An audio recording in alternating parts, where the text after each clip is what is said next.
profundizando el concepto de padres fundadores, que es muy habitual escuchar en el discurso norteamericano, que fueron los que escribieron la Constitución. En la Argentina, en cambio, parece que los próceres nuestros pertenecen a una generación anterior, a la generación revolucionaria. Saavedra, San Martín, Belgrano, etcétera, ¿no?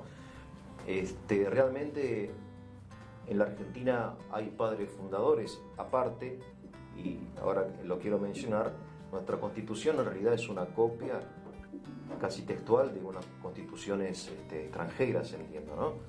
Sí, lo que tiene la Constitución argentina es que desde 1810, de la Revolución de Mayo, la Declaración de la Independencia en 1816, hasta que se llega a esta Constitución de 1853, hubo varios cambios incluso en los movimientos políticos, no solamente en Argentina, sino a nivel mundial.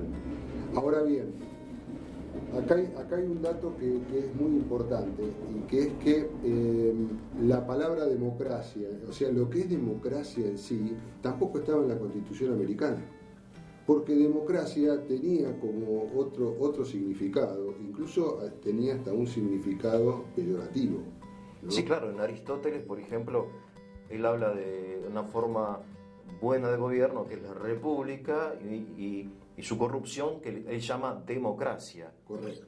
Que hoy sería demagogia, entiendo, o algo así, o populismo, sería desde el siglo V antes de Cristo vemos toda esta evolución. Sí, terminológica. 1800, claro, sí. Entonces el problema es cómo fusionar estos dos conceptos, y esto es muy interesante porque justamente, y lo vuelvo a nombrar, Alfonsín como estadista, como profesor de Derecho en cuanto a Estado, sociedad y Estado, definía justamente estos dos conceptos, república y democracia, en realidad forman parte de lo mismo, que es una república democrática, y él define entonces este concepto de república democrática. O sea, en Alfonsín la palabra república y democracia se identifican. Sí, exactamente. Se complementan, y hay una tercera palabra que él utiliza, que es modernización. O sea, no basta solamente con una república y una democracia, sino que esto tiene que tener una constante transformación, una constante modernización. Ahora, ¿hasta qué punto esa modernización permanece fiel al espíritu y a la letra de la Constitución? O sea, en muchos campos de la ciencia o de la filosofía, bajo la justificación de modernizar, se va como cambiando un poco la sustancia de las cosas.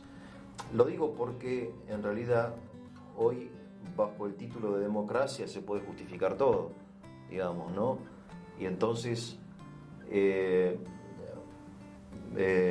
surge esta pregunta de mantenerse fieles a la tradición, sin embargo, intentar ciertos progresos, pero en la línea de la tradición republicana, ¿no? ¿Se entiende lo que quiero decir? Sí. Y acá, bueno, justamente entra en juego también... Discúlpame, te interrumpo porque hay cosas que no me quiero dejar pasar. Los países totalitarios del siglo XX, por ejemplo, la República Democrática Alemana, que no tenían nada de democrática, ¿no? O China, o la Unión Soviética, todos se proclamaban democráticos, y no eran democráticos. Exactamente. Entonces, o sea, se disfrazaba que era un poder ejercido por el pueblo cuando en realidad no lo era. Claro. Eso es un poco lo que pasaba. Eso es lo que pasa, por eso, entonces, en Alfonsín, que entiendo que eso para vos es una autoridad, Alfonsín es un referente. Es un referente. Sí, a nivel tanto como jurista, o sea, él entiende. Una cosa es hablar de doctrina y hablar de lo académico, y otra cosa es hablar y estudiar cuando él tuvo que ejercer en algún momento el poder. O sea, toda la división de poderes, todo lo que significa república, democracia y demás, él la vivió.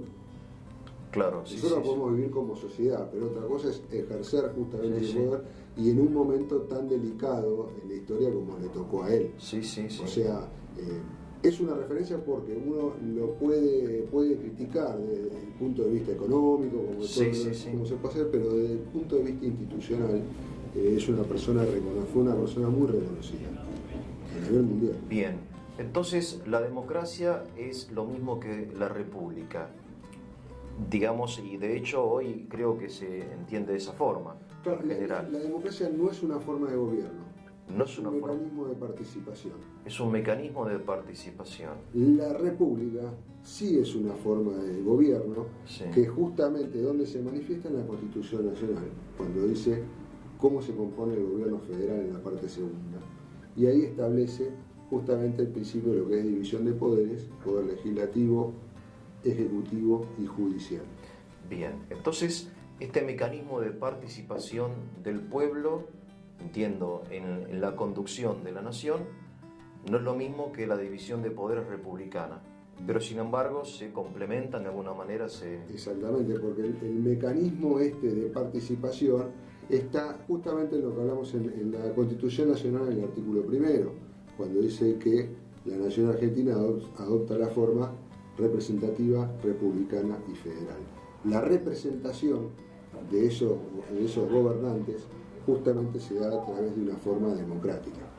Bien, entonces para entender esta forma democrática de representación, en primer lugar yo me pregunto acerca del concepto mismo de representación, porque en realidad, a ver, vos sos abogado, sí, y vos representás a tu cliente, ¿sí? Quiere decir que obrás en función, en nombre de defendiendo los derechos de tu cliente, ¿sí? Sos el representante. Sí, tengo un mandato. Tenés un mandato. Correcto.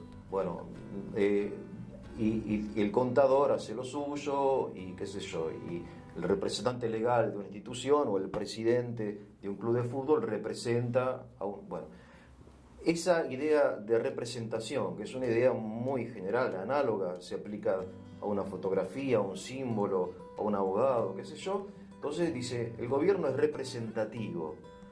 ¿Qué quiere decir eso, que el gobierno sea representativo? Que el gobierno, primero, el gobierno federal, sí, no es el gobierno solamente el poder ejecutivo. Sí. El gobierno es el poder ejecutivo, el legislativo y el judicial. Bien. Entonces, el gobierno, la representación en un gobierno, el gobierno tiene que estar representada las mayorías y las minorías. Bien. Entonces, cuando hablamos la sociedad, la sociedad toda está representada, por ejemplo, en las cámaras, en el Poder Legislativo, en las cámaras de diputados y senadores, conforme a lo que votó, con mayorías y minorías. Y ese mecanismo del voto es estrictamente lo que define a la democracia. Exactamente. Porque digo, una monarquía también puede ser representativa o no, aunque no es democrática. Si el rey, claro, representa los intereses del pueblo, un rey bueno, un rey honesto, no sé, un rey que realmente ama a su pueblo, aunque no es elegido por el pueblo, representa los intereses del pueblo, ¿o no? No. Hay otro juego distinto. A mí me tocó estudiar el caso de España, sí, en Madrid, por ejemplo, y tiene otro juego, que es, si bien es una monarquía, sí, el monarca, el rey de España, es el jefe, es la cabeza del Estado, pero no tiene todas las funciones. Sí, como lo tendría un sistema, como es en Argentina el sistema presidencialista, que es un sistema fuerte. No, yo me refiero a un rey antiguo, un rey de esos reyes de... Sí, Sí, en el rey antiguo podría, pero en lo que se entiende, la monarquía moderna de hoy en día, una monarquía parlamentaria, por llamarla de alguna manera, el rey tiene un papel, digamos, secundario, o a lo sumo, como es en el caso de España, es cabeza del Estado, es consultado y tiene, digamos, la parte de relaciones exteriores, un poco más la parte de relaciones exteriores. Sí, yo me refiero a otra cosa, a que más allá del mecanismo de participación, el concepto de representación significa que el que ejerce el poder representa los intereses de los representados. Sí, correcto. ¿No? Así como vos, que por ejemplo vos sos abogado y te puede elegir el cliente o el Estado se lo da al cliente. Bueno, toma, te va a defender. Sí. En el momento que sos nombrado, sea por quien sea, tenés que representar los intereses. Eso significa representativo. De acuerdo, los intereses de acuerdo a la plataforma y obviamente a lo que uno vende de cara a la sociedad.